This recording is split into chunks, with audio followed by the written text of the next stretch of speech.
Hey guys, welcome back to the QuickShifts channel. My name is Jason, and today we're going to review the 1-year review of our Jeep Gladiator. This is a 2020 Jeep Gladiator, and like I said, it's been 1 year and just about 6,200 miles for us. And I'm going to do something today that's going to absolutely drive me nuts, and that is to review this vehicle right out of Jeep Jam, if you guys caught the last video, and it's still completely a mess. I have not cleaned it up. I have not cleaned the interior. So you're going to see it as it is as we rolled it home. And I apologize in advance for those of you that this is going to disturb. And for those of you who don't mind, it's just Jeep life, man. That's how it goes. Let's go ahead and just jump right into it. So if you guys want to see this puppy all cleaned up, that'll actually be the next video that we put out.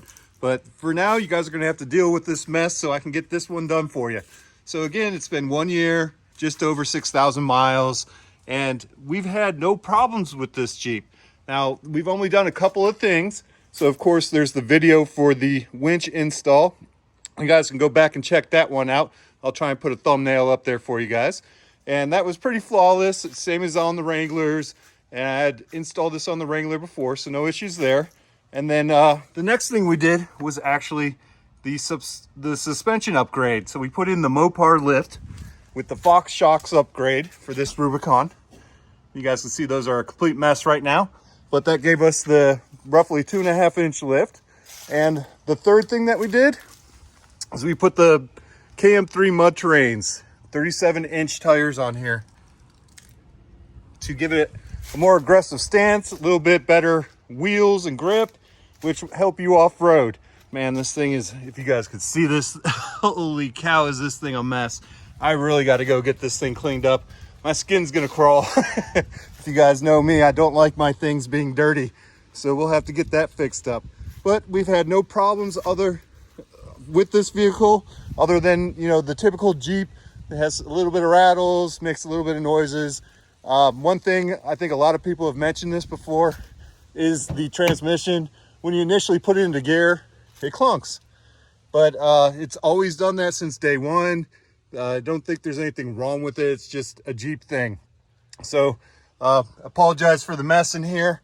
So one of the other things that we did, because we have dogs and a 10-year-old, is put in this mat back here. And this thing, it's a mess now because I haven't cleaned it up and my dog was in here, but this stuff vacuums right off. This thing was, I think, 20, 30 bucks. I'll put a link for it down in the description. But this thing is awesome. Highly recommend these. Jeep, truck, SUV, whatever. If you got dogs and 10-year-olds in here that make a mess, you need to get one of these. And if you have a dog, get one of these. Keep them safe, keep them secure. So again, just out of Jeep Jam.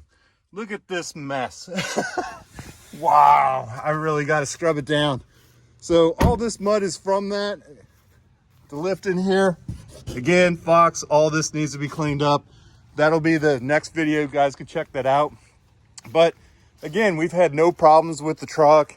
We're still running the stock wheels on here with the upgraded tires. But really, you know, I want to come in this video and tell you all the issues that I've had, but I really haven't had any issues with this truck. Done one oil change so far. Had no problems with the engine. This is really hard to do with one hand. This is what the engine looks like after Jeep Jam. So I'll work on getting this cleaned up as well. Again, that'll be in the video that follows this one. But no issues here. Everything's good on the front end of this. Well, I can't really tell now because it's a bit of a mess. But I haven't seen any chipping, any premature wear or tear from just driving this vehicle. So I can't say that there's anything bad about the paint. Although with this disaster, we'll see how that cleans up. But really, I mean, it's been a great Jeep. We use this Jeep primarily for, well, now it's cold out, it's fall. But prior to that, the top was never on. So we've had this 1 year, and I think I've had this on for maybe 3 months of that year. It stays in my garage. I have a hoist up here that holds the top up. And we cruise this downtown We take it on every little excursion around town that the family goes on. Most of the time, it's our fun vehicle. So again, Jeep Jam aftermath, bit of a mess here. The whole interior is a bit messy. I apologize in advance for that. And as you can see, we got a collection of ducks from Jeep Jam up top too. And man, this is a dirty mess. Jeep Jam does a mess for you, but it is so much fun. That's a big party. And of course, you probably watched that video prior to this one. But again, we got 6,352 miles on this.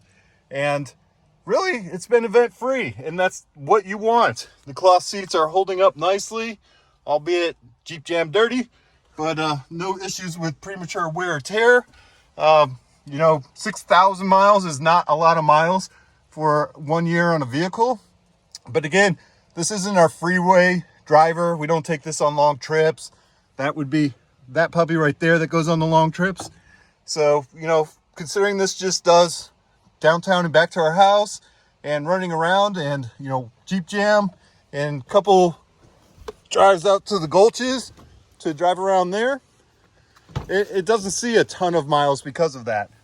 And when you get about 15, 16 miles per gallon, you really don't want to drive this on your long road trips. Now, it did get much better gas mileage prior to putting the big tires and lift on it. I'm not going to lie. Well, much better. I'd say maybe 2-3 miles per gallon better. So we did see some degradation from the bigger tires. People who tell you don't lose miles per gallon are crazy, because you do. You do lose miles per gallon. And when they're so low to begin with, I guess it's not that big of a deal.